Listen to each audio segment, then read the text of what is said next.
Welcome back to another episode of Everyman Driver. I'm Dave Erickson, coming to you from Kellogg, Idaho. And this, my friends, is the 2013 Ram 1500 Longhorn Crew Cab 4x4. The perfect combination of utility, luxury, and power wrapped in one. So coming up on this episode, we'll learn about some of the interior features of this workhorse, go under the hood to learn about its engine and performance, and find out some of the Ram's main competition for your hard-earned dollar. It's going to be a great one. Thanks for watching.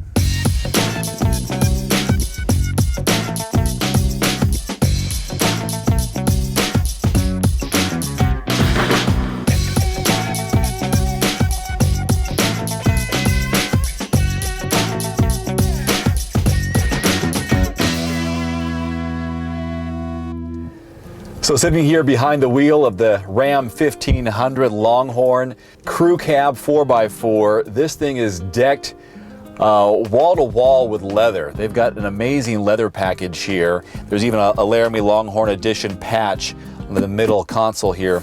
As I lift this up, inside, not a very deep compartment, not the first compartment at least, but you have a spot for an SD card, 2 USB ports, auxiliary, thing for your coins. Lift this up, even a deeper compartment for storage. Lots of spaces here, obviously, for a couple of cup holders, coins, keys, and the navigation display here is fantastic. One of the largest I've seen in most any vehicle that I've reviewed. I haven't been in many trucks, but this one is pretty darn sharp. Everything is laid out very nicely, and I'm not confused whatsoever on how the display here is with the radio, media controls, climate, navigation, phone, apps if you want them. It looks pretty easy to understand. Down below, of course, you have the option for the heated seats, a heated steering wheel, towing and hauling option there, 2-wheel, 4-wheel auto, 4-wheel lock, and 4-wheel low options. Looks like you can turn that on the go, which is nice. The displays on the steering wheel, which again, leather wrapped, very luxurious. Cruise control, options to manage your navigation system and radio, lights on the left-hand side, door locks, all the standard things you'd find on the door, and the instrument panel is very easy to understand as well, and nicely laid out with RPMs here on the left-hand side, fuel and miles per gallon, or miles per hour that is, even an option here to see what your current MPG is while you're driving. This is very nice. This is one of the nicest and easiest to understand layouts with your instrument panel. And in the back, again, leather wall to wall. This is definitely a vehicle that you would feel comfortable and confident taking on longer road trips or projects that you're on the highway for a while. Headroom is fantastic. This is a lot, I'm about 6 feet tall, and there's plenty of space. I feel like I can just sit in here and sink into the vehicle. In fact, even driving it, just the little that I have today, very firm, very sturdy, a lot of control behind the wheel, a lot of confidence. This is a nice truck to drive. So here's what it looks like in the back row of seats. No doubt you can get 3 full-size adults back here with plenty of comfort, headroom, style, utility, versatility, and look, there's even belt buckles here on the back seats, so you can slide something in here and just snap it closed. Plenty of room here in the center, knees up, still plenty of comfort. One more seat over. I'm liking the way this feels. In fact, if this was an airplane, you'd be in first class. I've asked Ash Gardner with Dave Smith Motors here in Kellogg, Idaho to join us to go under the hood of the 2013 Ram 1500, and this is the Longhorn Crew Cab 4x4, and this is a big vehicle, big to me. Absolutely. I mean, you've got quite a bit of space in the crew cab. Chrysler in years past have only had the quad cab option with an available mega cab that they found was just too big. So now you've got the crew cab, which is up against your Super Crew in the Ford, or the crew cab in the GMC and Chevrolet line. You've got the 5.7 length box, 5 foot and 7 inch box length. This vehicle is equipped with the 5.7 liter V8 Hemi. Also new to the segment is the 3.6 liter Pentastar, Chrysler's new flagship motor. It replaced 5 motors in one.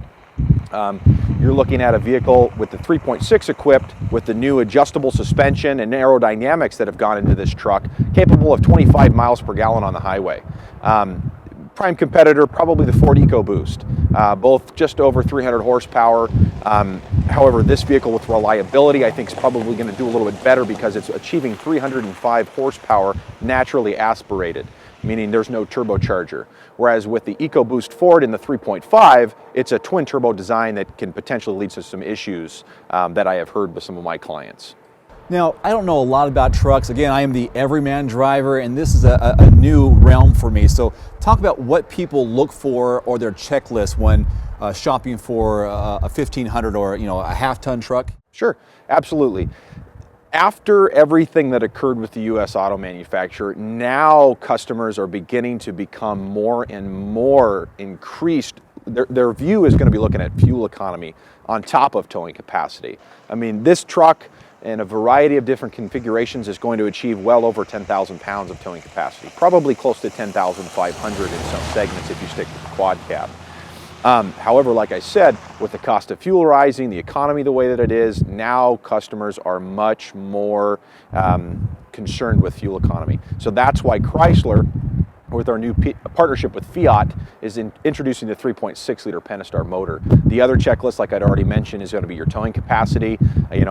This vehicle at over 10,000 pounds is capable of doing just about anything, and it's going to allow people to get into a half-ton truck and do what some of the diesels of old were used to doing without the cost of ownership on a diesel truck. So nowadays, are truck builders and manufacturers looking to make it more of a driving experience as well as a vehicle that has a purpose? Absolutely. The body style was redesigned in 2010, and then again now in 2013, you'll see that the grille is slightly different. There's a few adjustments, but the packages that they're offering, this is becoming more and more of what the SUVs of old or large full-size sedans were. You've got 20-inch wheels, standard across the board. This package in the Longhorn level, again, very comparable to a Ford King Ranch or say a GMC Denali truck. There's a lot more flair in this truck. You've got laser engraved etched seating, very, very Western style themed. They're becoming like the SUVs, the Yukon Denalis, and some of the full-size sedans of old. Now, is there something special about the stability or how it handles or how it's designed to make it a fuel efficient or useful vehicle on the road, as well as doing what it has to do, what it's designed to do, and that's to tow stuff? Yeah, I mean, you've got in the 5.7 liter Hemi, again, when you're pushing out the kind of horsepower, 395 horse, towing capacity with a Chrysler has never been an issue. This truck is going to be able to handle, loads, like I said, closing in on 10,000 pounds. But again, with the adjustable suspension that comes with this now, essentially a ride height, again, borrowed technology from Daimler days, pretty much take it out of the Overland package. It's going to allow for ease of entry and ease of exit, as well as help with aerodynamics on the roadway. So these trucks are going to be considerably quieter inside. That was one of the biggest complaints with Chrysler in the years past, is their interior configuration. The seats hurt customers' back, they were loud, they just generally weren't fun to be in. And with the partnership now with Fiat and all the Italian-inspired interior designs, that's been the least issue. I mean, they skyrocketed across the board from one of the lowest interior packages to now up towards the top in all segments. So from your experience, there was a dip in sales toward, big size trucks like this, but they made the adjustment with the engine to make it more fuel efficient. So now are you seeing an uptick in these type of vehicle sales? Absolutely. Again, with the 3.6 liter being available now, and someone sees a truck that's capable of 25 miles per gallon on the highway, it's rather shocking to some clients. I mean, they're used to seeing their half-ton trucks get 15 miles per gallon in the 2005, 2006 years, which I'm starting to begin to see most clients begin to trade in. So that's rather shocking. Sticker shock in a good way for once is what we're beginning to see. All right, Ash, thanks very much. Thank you, Dave. If you're looking for a vehicle with great power, amazing versatility, plus utility, and an exceptional ride, then check out the 2013 Ram 1500 Longhorn Crew Cab 4x4. My tester retails for $47,420. And that'll wrap it up for this episode of Everyman Driver. I'm Dave Erickson. If you haven't already, please subscribe to our YouTube channel to receive updates on new video uploads. Until next time, take care.